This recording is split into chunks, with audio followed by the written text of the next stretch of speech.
자, 6교차 마지막 시간 수업을 한번 진행해 보겠습니다. 교재 131페이지, 챕터 3, 중간 규모의 라우티드 네트워크 구축이라는 주제를 가지고 한번 본격적으로 라우팅에 대해서 한번 알아보도록 하겠습니다. 이미 우리가 1학기 수업을 통해서 라우팅이란 것이 무엇인가에 대한 부분의 개념은 이미 잡았다고 생각이 되어집니다. 그래서 우리 그 교재 그 첫 페이지, 131페이지 첫 장부이 되면은 라우팅이란 무엇인가에 대한 얘기가 설명이 좀 되어져 있죠. 라우팅 테이블은 우리 결국 라우팅이란 것은 라우트 역할, 경로 결정을 하기 위해서 라우터는 라우팅 테이블을 가진다고 했습니다. 그죠? 그 라우팅 테이블을 만드는 방법이 관리자가 직접 만드는 방법을 정적 라우팅이라고 했고, 라우트의 라우팅 프로토콜이 경로 어떤 그 정보를 라우팅 테이블에 등록시키는 어떤 과정을 우리는 동적 라우팅이라고 했습니다. 그래서 우리가 정치이든 동쪽이든 간에 기본적으로 어떤 목적지로 가는 경로는 라우팅 테이블에 하나만, 최적 경로 하나만 우리가 등록을 한다는 거. 그런 이야기가 지금 교재 지금 그첫 페이지에 설명이 지금 되어져 있습니다. 물론 뭐 뒤에 차후, 차차 이런 이야기들은 자연스럽게 이해가 되겠습니다만 그 교재 앞부분을 좀 보면서 여러분이 참고하기 바라고요. 중간에 보시면 동적 라우팅을 이해하는 것이 중요하다라는 설명이 되어 있습니다. 그 이유는 뭔가 하면 정적 라우팅은 관리자가 직접 수동으로 세팅을 자, 이런 이야기죠. 예, 정적 라우팅은 관리자가 직접 수동으로 우리가 세팅을 합니다. 그러다 보니까 문제는 뭔가 하면은 규모가 좀 큰 네트워크, 중간 규모나 대규모 네트워크에서는 우리가 정적 세팅을 하기가 쉽지가 않습니다. 관리자가 수십 대 라우트에다가 전부 다 경로를 정의한다는 것은 어려운 이야기죠. 그래서 우리가 일반적으로 실무적으로 우리가 많이 사용되어지고 있는 어떤 네트워크에서는 동적 라우팅, 즉 라우팅 프로토콜이 경로를 자동으로 생성을 하게끔 하는 이 동적 라우팅을 많이 쓰고 있습니다. 그래서 우리 교재에서 얘기하는 부분도 정적보다는 우리가 동적 라우팅 이해하는 게 중요하다. 물론 정적이 중요하지 않다는 건 아니죠. 정적도 이해를 해야 되지만 실무적으로 우리가 동적 라우팅을 또 많이 쓰다 보니까 여러분이 동적 라우팅을 반드시 좀 이해를 좀 해야 된다. 그러면 동적 라우팅을 이해하려면 결국은 동적 라우팅을 만들어주는 우리가 라우팅 프로토콜을 이해해야 되는데 여러분 교재 보시면 중간에 뭐 RIP 버전 2라는 게 보이고 있네요. 그죠? 우리 1학기 때 립에 대한 설정을 해봤습니다. EIGRP, OSPF, 그 다음 그 뒤에 보면 클래스 리스 라우팅 프로토콜, 또 클래스 풀 라우팅 프로토콜 이야기가 나오죠. 그 다음에 이런 단어가 나오네요. VLSM. 자, 우리가 네트워크를 설계할 때 가장 중요한 부분이 어드레싱 정책이라고 되어 있습니다. 그죠? 어드레싱 정책이 클래스 풀 어드레싱 정책이 있고, 클래스 리스 어드레싱 정책이 있다. 우리 VLAN 시간에 아까도 언급했습니다만, 우리 클래스 풀 어드레싱 정책은 우리가 FLSM이라는 기법을 쓰기를 권장을 하고, 그 다음에 우리가 클래스 리스트에서는 우리가 VLSM이라는 어드레싱 기법을 쓰기를 권장하는데, 그 차이점 얘기를 잠깐 제가 설명했던 것 같습니다. 그래서 우리가 FLSM 같은 경우는 어떤 IP를 쓰는 경우? 사슬 IP를 쓰는 경우. 그죠? 우리가 돈을 주고서 IP가 아니라 임의로 쓸 수 있는 사슬 IP를 쓰는 경우는 우리가 FLSM 정책을 많이 씁니다. VLSM 우리가 공인 IP를 쓰는 경우, 결국 VLSM이라는 것은 우리가 IP의 낭비를 줄이는 부분이기 때문에 공인 IP를 쓰는 네트워크에서는 우리가 VSM이라는 어드레싱 기법을 사용해야 되는데 우리 이 3장에 가장 지금 중요하게 말하고 싶어하는 부분이 바로 VLSM, 어드레싱 기법이라는 것이 어떤 것인가.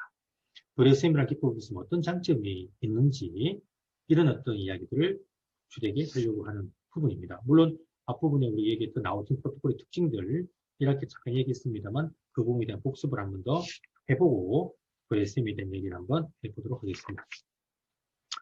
자, 132페이지 보시면 동적 라우팅의 복습 이렇게 또 동적 라우팅이 비슷했기 때문에 한 번 더 여러분이 왜냐하면 지금 4장, 5장부터 계속해서 이제 라우팅 이야기가 나옵니다. 고급 우리가 라우팅 프로토콜, OSPF나 EIGRP 라우팅 이야기가 나오다 보니까 한 번 더 그 고급 라우팅 프로토콜을 이용한 라우팅을 이해하려면 이렇게 배웠던 라우팅, 동적 라우팅의 어떤 기본적인 개념을 한번 복습할 필요가 있다라는 그런 이야기죠.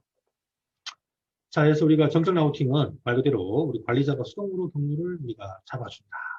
그러다 보니까, 어느 정도 좀 디테일하게, 세세하게 어떤 경로를 지정할 수 있지만, 라우터가 많다면, 즉 규모가 큰 네트워크에서는 우리가 이 정적 라우팅은 좀 비효율적이다라는 부분이죠. 정적 라우팅의 어떤 장단점을 1학기 수업에 제가 설명을 했습니다. 그죠?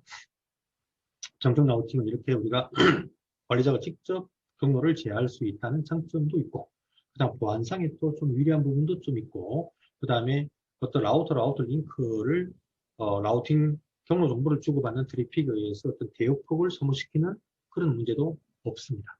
장점이 좀 있죠. 하지만 가장 큰 단점은 수동으로 설정하다 보니까 규모가 큰 네트워크에는 좀 비효율적이다 하는 이야기입니다. 반면에 동적 라우팅은 규모가 큰 중대규모 네트워크에는 반드시 동적 라우팅으로 우리가 정의를 해야만이 관리가 좀 수월하겠죠. 그런 어떤 이점이 좀 있고, 즉 관리자 개입이 필요가 없죠.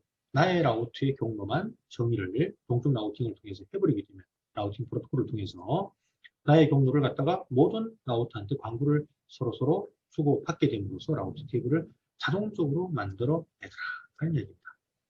토포로지 변화가 있던 변화 있는 부분도 자동적으로 또 광고를 해주지 않습니까? 그래서 관리자의 개입이 없다는 것이 가장 큰 장점이지만, 동적은 보안에 좀 취약성도 가져올 수 있다. 왜? 우리가 이렇게 돼봤습니다만 경로를 갖다가 좀 주기적으로 막 광고하는 걸 봤죠. 그 중간에서 해커가 그 패킷을 캡처한다면 전체 또 그 대역을 전부 다 훔쳐볼 수 있는 이런 위험성을 가지고 있는 그런 우리가 방식이 동적 라우팅이다. 그 다음에 또 주기적으로 광고를 주고받는 어떤 그 경로 정보를 주고받는 트래픽이 결국은 라우트 연결된 웹 링크의 대역폭을 좀 소모시키는 이런 어떤 좀 문제도 없지 않아 있을 수 있다는 이야기입니다. 그런 단점이 있는 반면에 관리자 개입이 없이 라우트 길이 경로를 갖다가 자동으로 동쪽으로 만들어주니까 그만큼 관리에 어떤 편리성이 있다라고 이렇게 생각하셔야겠죠. 자, 그런 장단점 얘기는 우리가 예전에 했던 부분들이었고요. 자, 그 다음에 우리가 이 동적 라우팅을 이해할 때 하단에 보게 되면 라우티드 프로토콜이라는 용어와 라우팅 프로토콜 용어가 나옵니다. 자, 먼저 라우티드 프로토콜. 라우티드란 말 자체가 경로할 수 있는 프로토콜이라는 뜻이네요. 라우팅 프로토콜은 우리가 이 라우터에서 우리가 세팅이 되어주는 경로를 만들어주는 프로토콜이죠. 대표적으로 우리가 RIP라는 것도 한번 세팅해봤고, 그죠? 그 다음에 앞으로 알아볼 OSPF, 그 다음에 또 EIGRP, 시스코에 이런 것들이 우리가 그 라우팅 프로토콜입니다. 이 라우팅 프로토콜은 단지 라우팅 테이블을 만들어주는, 이러한 테이블을 만들어주는, 즉 이웃한 라우트의 경로 정보를 받아서 리시브해서 라우팅 테이블에 등록을 해서 어떤 목적지로 가려면 어느 인터페이스로 내보내라는 경로 정보를 만드는 것이 바로 라우팅 테이블의 이 경로 정보를 만드는 것이 라우팅 프로토콜의 역할입니다. 그럼 결론적으로 왼쪽에 있는 호스트가 오른쪽에 목적지까지 결국은 데이터, 3계층의 데이터는 패킷이죠. 패킷을 갖다가 전달하는 프로토콜이 누구냐? 직접적으로 바로 라우티드 프로토콜입니다.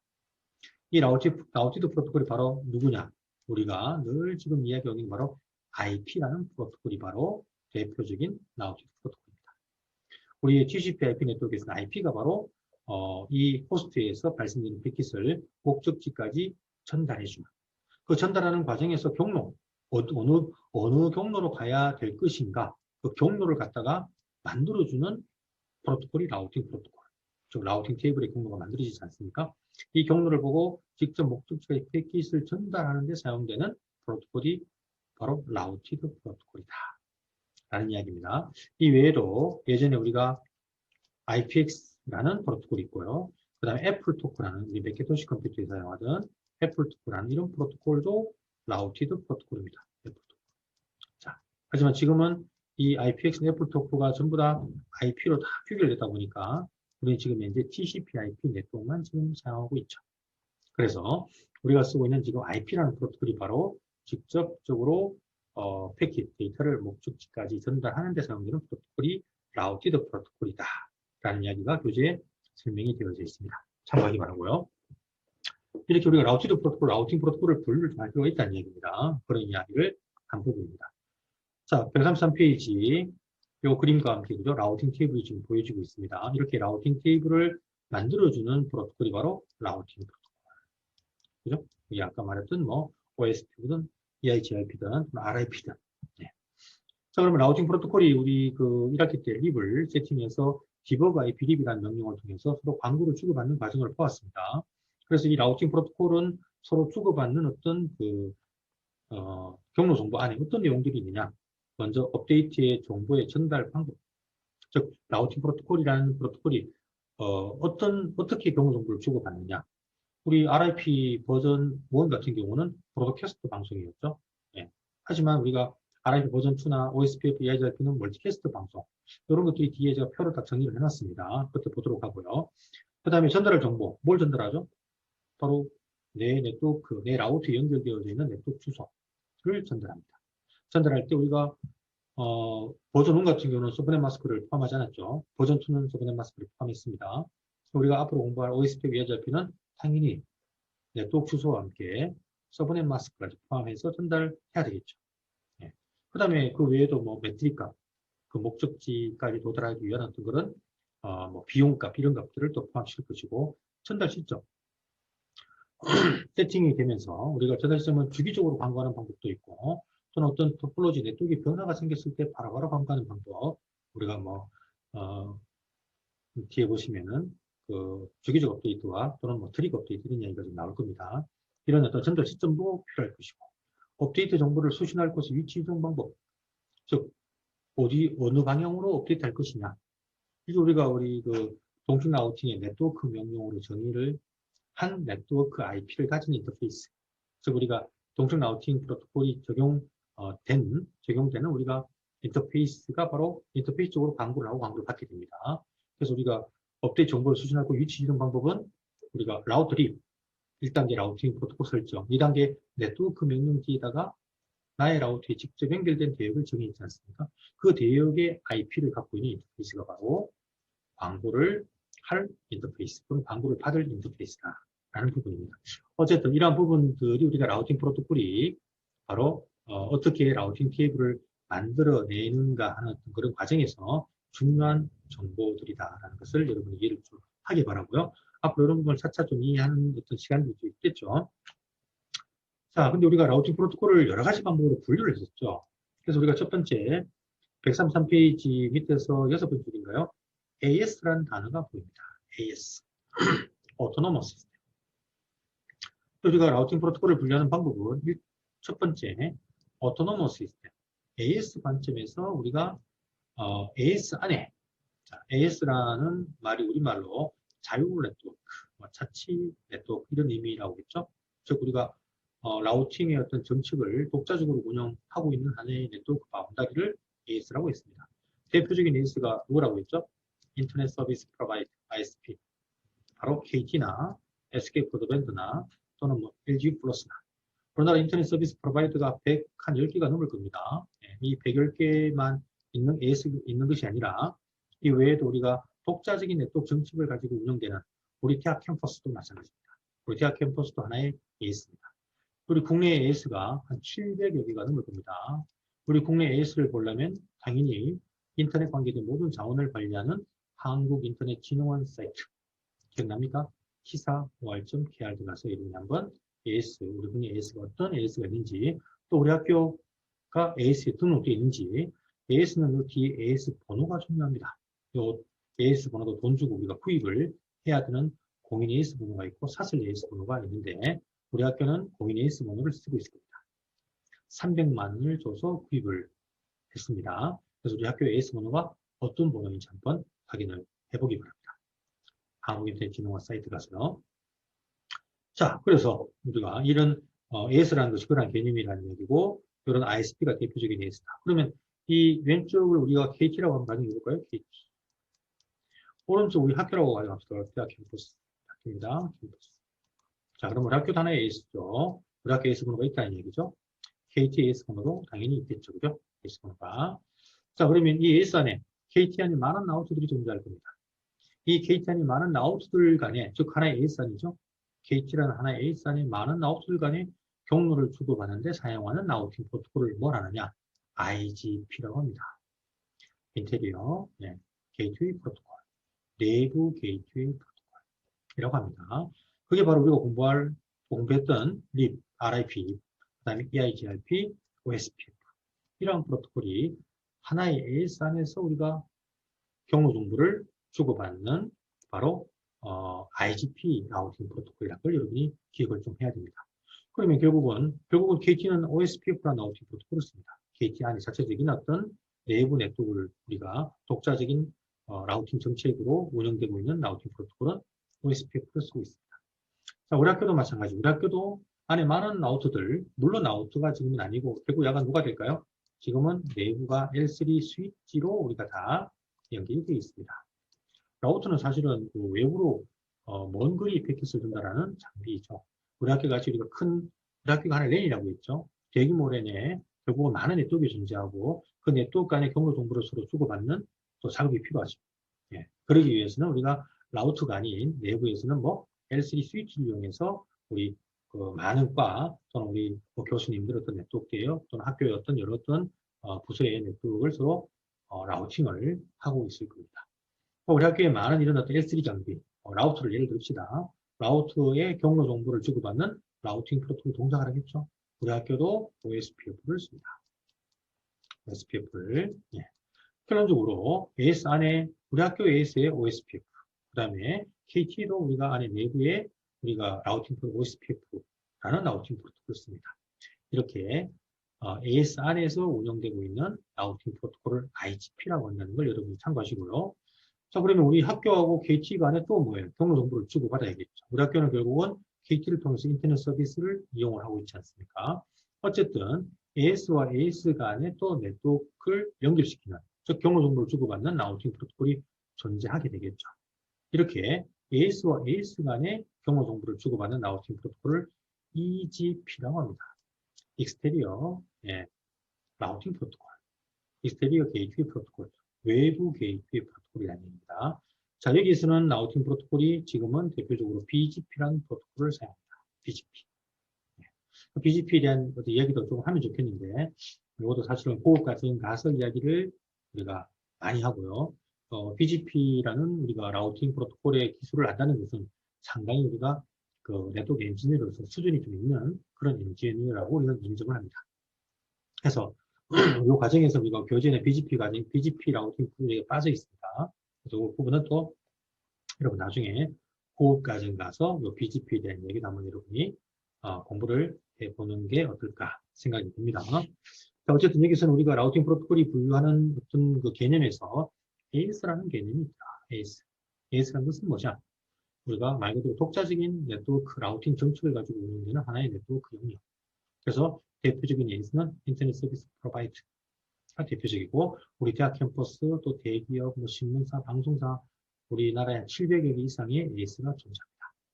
네, 그래서 이 AS 안에서 많은 라우터들 간의 경로 정보를 주고받는 라우팅 프로토콜을 IGP라고 하고 이러한 것들이 있다는 거죠. 그 다음에 AS와 AS 간에 주고받는 라우팅 프로토콜을 EGP라고 BGP라는 라우팅 프로토콜이 지금 쓰고 있는 바로 EGP 라우팅 프로토콜이다. 이런 부분을 여러분 좀 이해를 했으면 합니다. 자, 1학기 때 했던 이야기입니다만 한 번 더 복습을 했고요. 134페이지에 나오는 이야기입니다. 기억을 좀 하기 바랍니다. 자, 그 다음에 우리가 두 번째 그 라우팅 프로토콜을 분류하는 방법 중에 한 가지가 뭐였냐면 동적 라우팅은 경로 정보를 서로 주고받는다고 했지 않습니까?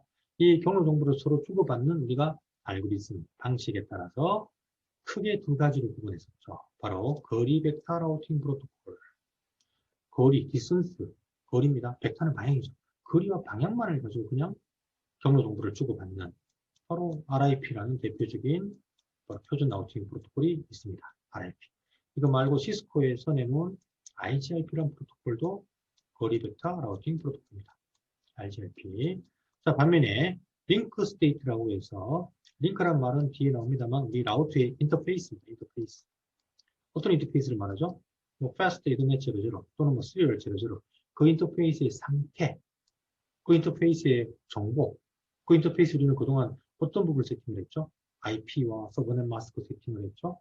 결국 그 인터페이스 안에 네트워크 계획을 가지는 거 아닙니까? 그렇죠? 네. 그 다음에 그 인터페이스의 속도부터 해서 뭐 인터페이스의 타입 뭐 등등 이런 정보를 서로 주고 받는 이런 라우팅 프로토콜을 링크 스테이트 라우팅 프로토콜 바로 OSPF. 그 다음에 우리가 TCP/IP에 잘 쓰지 않지만 ISIS라는 것도 있습니다. ISIS, RSIS. 자, 그 다음에 우리가 이 두 가지 어떤 특징을 좀 섞어놓은 어드밴스드 디스턴스 벡터, 즉 거리 벡터 특징 가지면서 링크 스테이트의 장점을 갖고 있는 바로 고급 거리 벡터가 EIGRP, 시스코에서 만든 EIGRP라는 게 있습니다. 소음처거든요. EIGRP. 또 RGRP 앞에 1을 달았어요. 요것도 시스코, 요것도 시스코라고 그랬죠. 또 IGRP 거리 벡터 1을 이안시드, 확장된, 즉 거리 벡터의 어떤 특징을 갖고 있으면서 링크 스테이트의 특징, 장점을 갖고 있는 라우팅 프로토콜이 바로 EIGRP, 시스코 라우트에서만 동작을 합니다. 자, 그래서 이렇게 우리가 요 화살표 결국은 뭡니까? 서로 경로 정보를 주고받는 어떤 그런 과정의 그림이죠. 이 어떤 과정의 어떤 그런 방식에 따라서 거리 벡터, 링크 스테이트와 그 다음에 고급 거리 벡터 이렇게 세 가지. 또 고급 거리 벡터를 우리가 두 특성을 섞고 있다고 해서 하이브리드 라우팅 프로토콜이라고 합니다. 하이브리드. 그리고 요즘에 차 하이브리드가 많죠. 전기하고 휘발유를 같이 되는 거죠. 섞어놓은 거, 짬뽕 그런 얘기입니다. 자, 그래서 이런 어떤 우리가 구분도 여러분이 좀 필요하다는 거.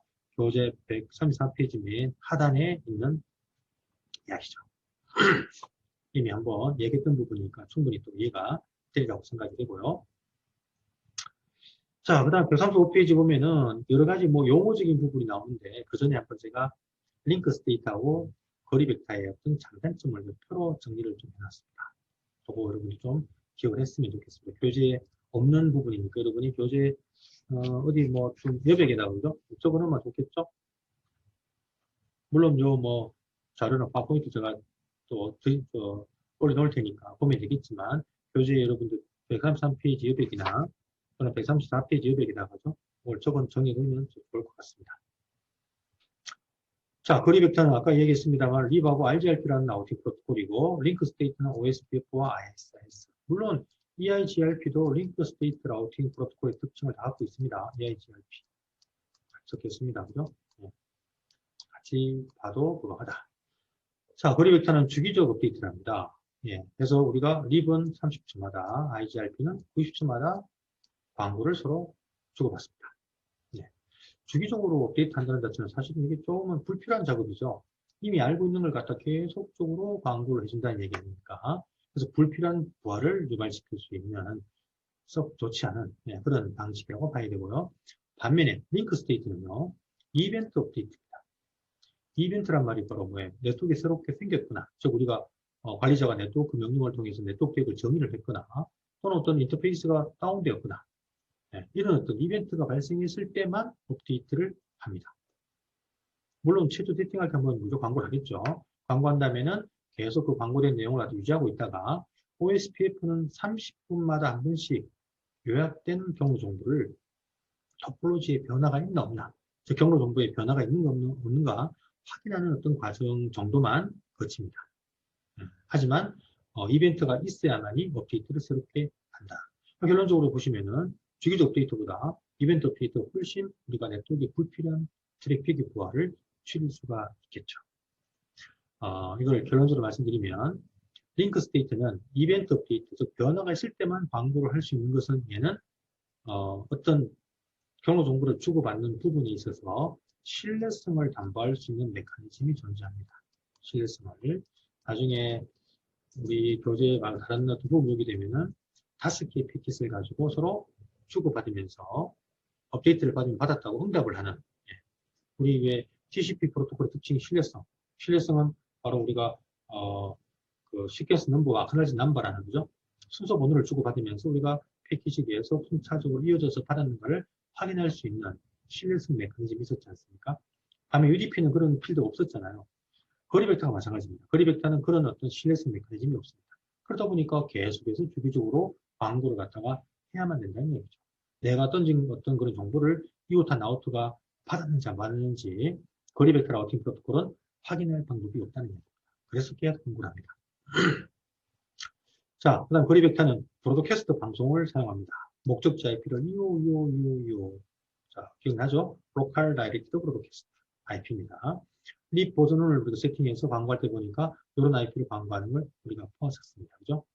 링크 스테이트는 멀티캐스트로 방송을 합니다. 그러니까 우리가 브로드캐스트가 좀 더 효율적입니다. 24000 IP가 바로 OSPF고요. 우리 립은 거리벡터에 가깝지만 립 버전 2는 멀티캐스트 방송한다고 우리가 표를 잠깐 봤었죠? 예. 립 버전 2는 224.0.0. 끝자리가 다릅니다. 9번의 IP를 사용합니다. 립 버전 2는 EIGRP는 224.0.0. 끝자리가 10번 IP를 사용합니다. 자, 이렇게 고급 라우팅 프로토콜들은 방송 방식이 브로드캐스트가 아니라 멀티캐스트 방송을 이용하자. 멀티캐스트 방송이 브로드캐스트보다는 훨씬 네트워크의 부하를 좀 죽일 수가 있습니다. 그다음 거리벡터는 풀 업데이트. 무조건 30초마다 브로드캐스트 방송으로 알고 있는 경로가 100개 있다. 100개를 갖다 계속 광고합니다. 30초마다. 이미 알고 있는데. 그래서 풀 업데이트 방식. 이미 알고 있는 정보를 계속해서 또 광고한다면 이거는 불필요한 트래픽이 자꾸 유발되겠죠. 그죠? 예, 그래서 별로 좋지 않은 방법이죠. 하지만 링크 스테이트는 증가분. 이미 알고 있는 걸 또 광고할 필요가 없잖아요. 변화된 거. 증가분, 인크리멘탈, 증가분 우리가 경로만 광고를 하다 보니 훨씬 더 효율적인 광고를 할 수가 있고 불필요한 트래픽을 많이 줄일 수가 있겠죠. 자, 이러한 특징들이 있다는 걸 이해가 있더라고요. 그 다음에 우리가 거리벡터는 루머에 의한 라우팅이라고 합니다. 즉, 얘는 그냥 광고를 하고 맙니다. 그 경로가 어떤 루프가 발생될 수 있는 경로인지 이런 걸 계산하잖아요. 무조건 이웃한 어떤 라우터가 알려준 정보를 그대로 라우팅 테이블에 집어넣어버립니다. 그래서 얘는 테이블이 하나밖에 없어요. 그러다 보니까 이웃한 라우터가 잘못된 정보, 즉 소문, 루머를 알려줘도 그냥 그거를 지시를 믿어버린다는 얘기죠. 라우팅 테이블에 등록을 해버립니다. 그래서 얘는 루프가 생길 수 있는 라우팅 프로토콜입니다. 루프는 우리가 안 좋다는 부분이 이미 알고 있는 부분이죠. 그죠?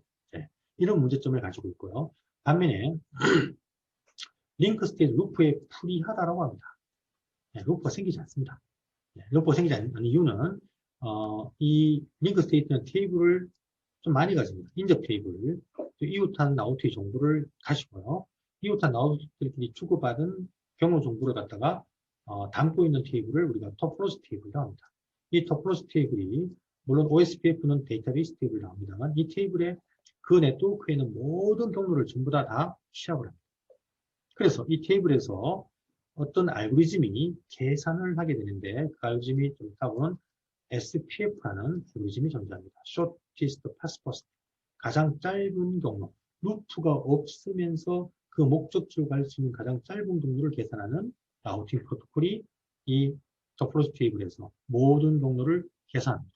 나의 라우터에서 그 목적지까지 가는데 비용이 얼마나 되는지, 루프가 있는지 없는지를 계산해서 루프가 없는 최단 경로만을 라우팅 테이블에 등록을 합니다. 그래서 이 링크 라우팅 프로토콜 루프에 프리하다. 루프가 절대 생길 수가 없습니다. 자, 이렇게 우리가 거리벡터 라우팅 프로토콜과 링크 스테이트 라우팅 프로토콜의 특징을 여러분이 이 표를 통해서 여러분 화면에 볼 수가 있죠. 여러분 이런 부분들을 좀 기억을 좀 해서 어떤 라우팅 프로토콜이 어떤 특징을 가지고 있고 왜 그 라우팅 프로토콜을 고급 라우팅 프로토콜을 하는지를 여러분이 이 표를 통해서 여러분이 좀 이해를 했으면 합니다. 결국은 이런 링크 스테이트 라우팅 프로토콜이 고급 라우팅 프로토콜이죠. 좀 규모가 큰 네트워크에 사용하는 라우팅 프로토콜입니다.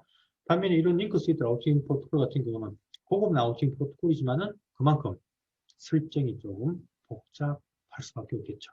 예, 그래서 거리벡터는 우리가 저번에 리벌 세팅이 봤습니다만 세팅이 아주 심플했죠. 하지만 OSPF는 나중에 보면 립보다는 설정하는 방식이 조금은 복잡합니다.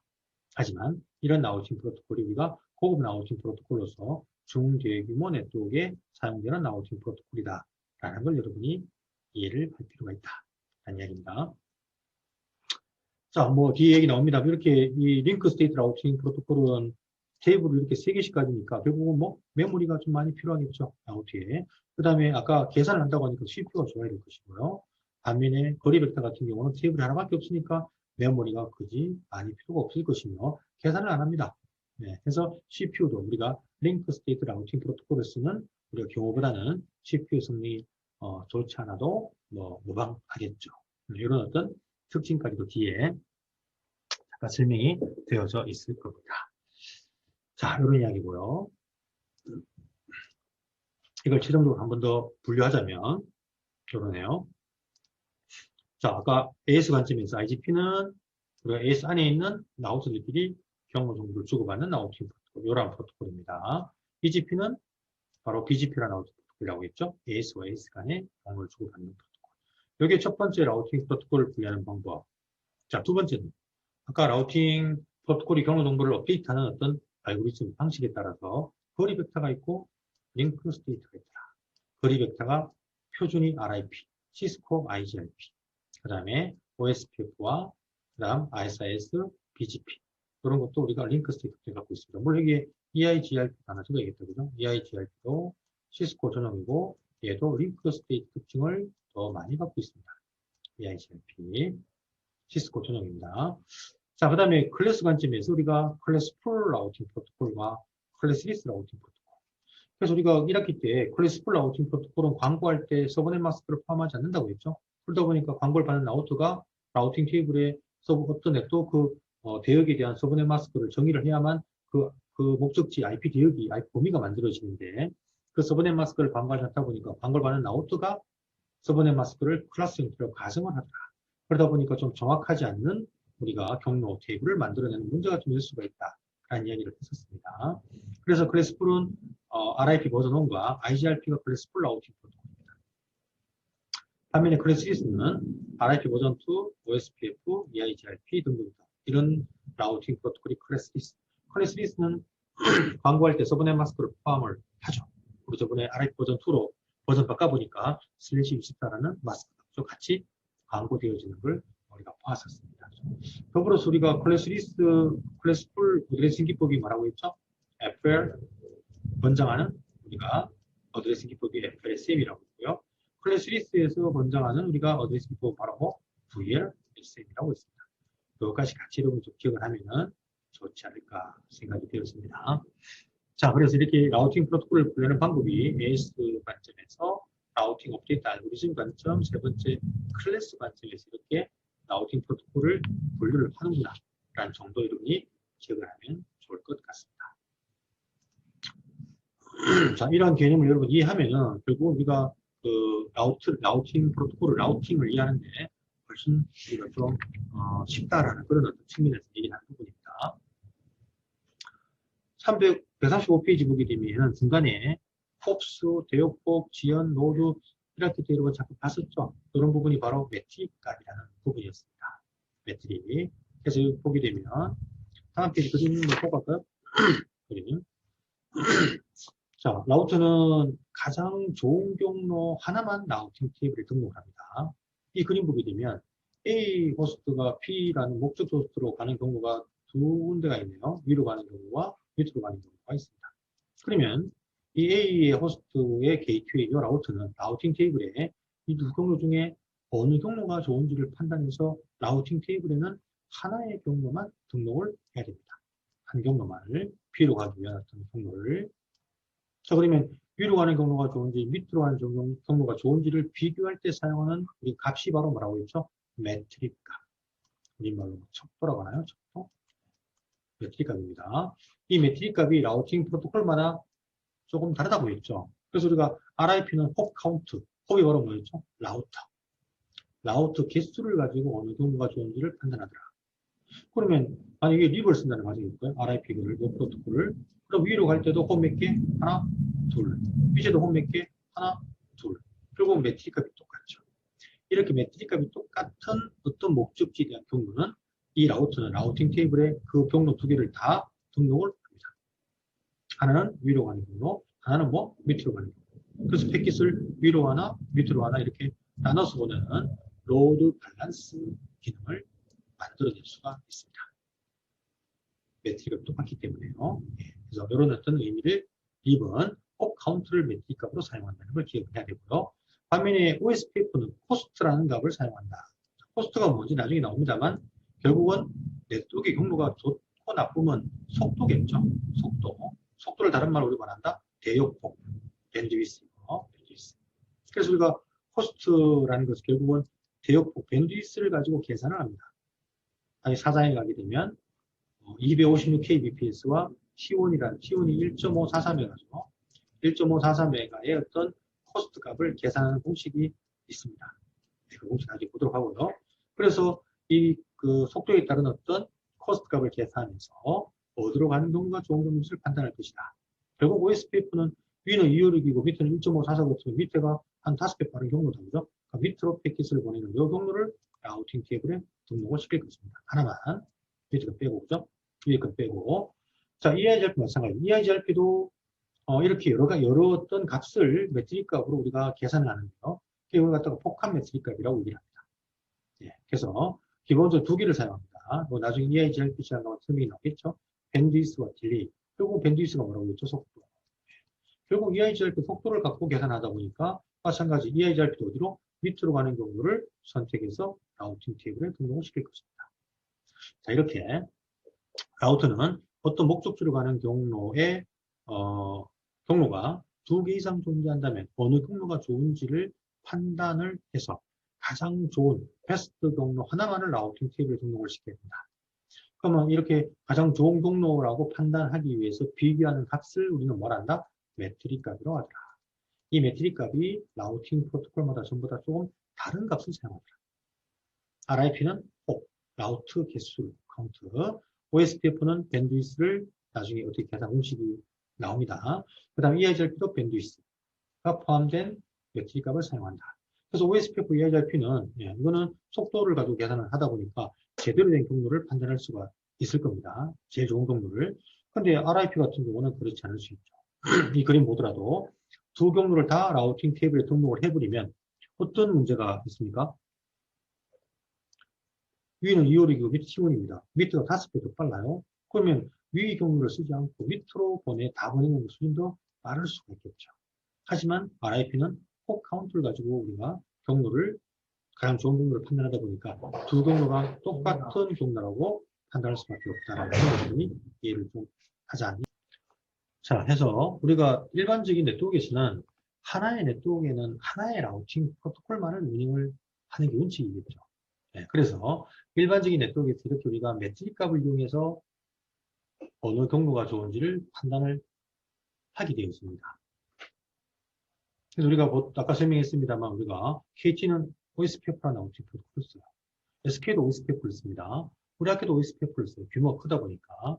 네, 그러다 보니까 우리 학교도 KT도 전부 다 코스트라는 속도 값을 가지고 매트릭 값을 계산해서 어느 경로가 최적 경로인지를 판단해서 그 경로 하나만을 라우팅 테이블에 등록을 할 것이다. 라는 걸 기억을 해야 된다는 이야기입니다. 자, 반면에 136페이지 밑에 그림을 잠깐 보세요. 밑에 그림을. 우리가 그렇진 않지만 일반적으로는 우리가 이 어느 네트워크에는 하나의 라우팅 프로토콜만 써야 되지만 부득이하게 2개 이상의 라우팅 프로토콜을 쓰는 경우도 있습니다. 예. 그 부득이한 경우가 여러분 또 그거까지 가면은 한 3가지 경우가 있을 수가 있거든요. 예. 그래서 3가지 경우 중에 첫 번째는 우리가 이런 어떤 경우가 있을 수가 있어요. 어떤 경우가 하면은 자, 위의 경우는 시스코 라우터를 이용해서 우리가 EIGRP를 밑의 경우일까요? 밑의 경우는 시스코 라우터만을 갖고 지금 구축을 했습니다. 이걸 없다는 가정을 한번 이렇게 없다가 하거든요. 그죠? 이렇게 두 경로가 있다는 가정을 하겠습니다. 그래서 하나의 경로만을 사용하다가 어떤 네트워크의 가용성, 요 하나의 경로만 쓴다면 아까 우리 스위치 시간에 얘기했습니다. 이 링크 죽어버리면 결국은 이 목적지로 갈 방법이 없지 않습니까? 그래서 하나의 경로를 더 만들기 위해서 새로운 라우터를 구입을 했습니다. 밑에는 시스코 라우터. 시스코 라우터를. 시스코 라우터다 보니까 모든 라우터가 시스코 라우터니까 EIGRP라는 라우팅 프로토콜을 이용했다는 이야기죠. 라우팅을 하면서. 자, 그러다가 우리가 새로운 경로를 만들 때는 비용 예산이 좀 부족해 시스코 라우터가 좀 똑같다 보니까 저렴한 우리가 다른 탑엔드 라우터를 사서 네트워크를 하는 데 구축을 했습니다. 그러니까 여기는 표준 프로토콜을 써야 되겠죠. OSPF를 써야 되겠죠. 자, 이런 경우가 있을 수 있다는 거죠. 이런 경우가. 그럼 결국은 이 A라는 목적지까지 감에 있어서 이 라우터는 경로를 OSPF로 갈 수도 있고 EIG를 갈 수 있겠죠. 그러면 이 라우터는 어떤 경로로 가는 게 좋은 경로인지를 판단하는 기준이 또 필요합니다.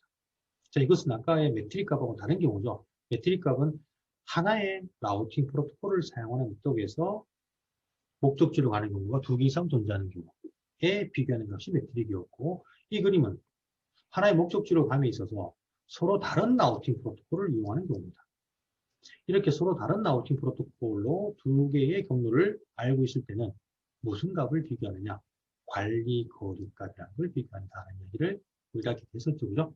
네, 관리 거리값. 그래서 여러분 교재 137페이지 보면은 관리 거리값이 표 3-1에 지금 예시가 되어 있습니다.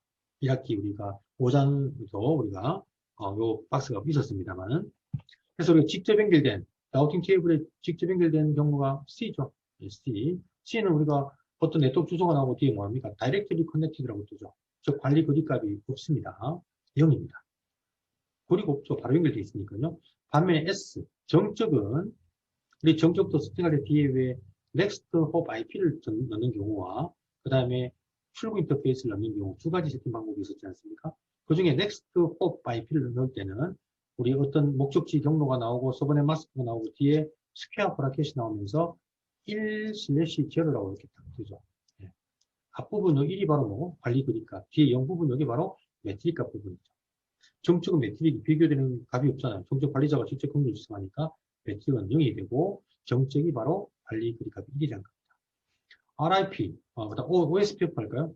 이 책의 순서를 할까요? EIGRP. EIGRP 라우팅 테이블의 코드가 D로 생성이 되죠. D. 네, D는 갈로에서 나중에 보게 되면 90이라는 숫자가 부분에 이렇게 스퀘어브로 이렇게 적힐 겁니다. D의 매트릭 값이 밴드위스나 딜레이 값을 계산해가 적히겠죠. 그죠? 자, 그 다음에 OSPF. OSPF는 목적지 경로와 함께 갈로에서 얼마? 110이라는 숫자가 적힐 겁니다. 110. 또 뒤에 마찬가지로 매트릭 값이 밴드위스, 속도를 그죠? 계산해서 또 등록시킬 겁니다. 자, 그 다음에 RIP는 이렇게 봤습니다만, 갈로에 얼마? 120이라는 숫자가 만들어집니다. 120. 자, 이렇게, 물론 뒤에 또 매트릭 홉 카운트가 등록이 돼야 되겠죠. 이렇게, 그죠?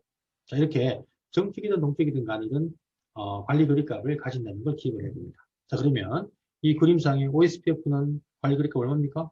110이 되고요. 그 다음에 EIGRP는 얼마? 90이 되겠죠. 그럼 관리 거리값이 90이 더 작잖아요. 그럼 이 라우터는 EIGRP 경로를 라우팅 테이블에 결국은 D에서 그죠?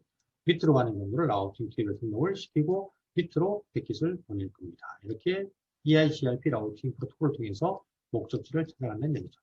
그러다가 이 경로가 죽게 되면 OSPF 경로, 라우팅 테이블에 OD를 지우고 그죠? O 경로를 등록을 해서 위로 가는 경로로 이제 패킷을 전달하겠죠.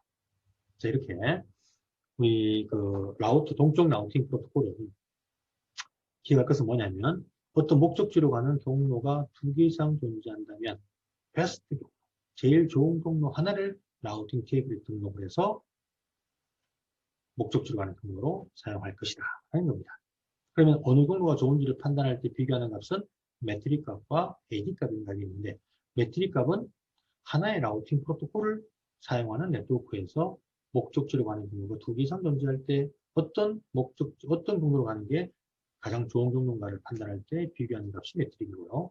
관리 거리값은 하나의 네트워크에 2개 이상의 라우팅 프로토콜이 하나의 목적지에 대한 경로를 갖고 있을 때 어떤 라우팅 프로토콜로 가는 경우가 좋은지를 판단할 때 비교하는 값이 바로 AD 값이다.